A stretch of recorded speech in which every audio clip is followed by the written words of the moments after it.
धैर्याचा खेळ आता कायमचा संपणार. स्वतःच्याच भावांनी दिलाय मृत्यूचा डोस. सावीचा महामृत्युंजय मंत्र धैर्याला वाचवणार की दामिनीचा अहंकार हॉस्पिटल पेटवून देणार? मित्रांनो, आजचा ट्विस्ट पाहून तुमच्या पायाखालची जमीन सरकणार आहे.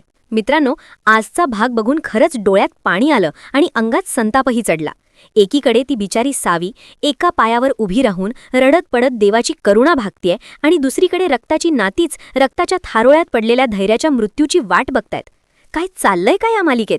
इतका निर्दयीपणा? सावीने जो आज चमत्कार केलाय ना, तो पाहून रिनीचं काय दगडही रडेल. पण मला सांगा, दामिनीचं हे वागणं योग्य आहे का?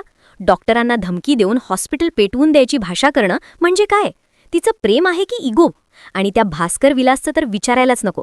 स्वतःचा सख्खा भाऊ मृत्यूशी झुंज देतोय आणि हे लोक औषधांच्या बाटल्या बदलून त्याला मारायचा प्लॅन करतायत. याला म्हणतात कसाई माणसं.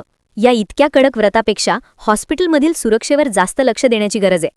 सावी तिकडे मंदिरात पाय झेजवतीये आणि इकडे नर्सच्या डोळ्या देखत विलास भास्कर गेम करतायत. सावीची भक्ती मोठी आहेच, पण जेव्हा स्वतःची माणसंच गद्दार असतात तेव्हा देवाला तरी किती दोष देणार? आता पुढच्या भागात काय होणार?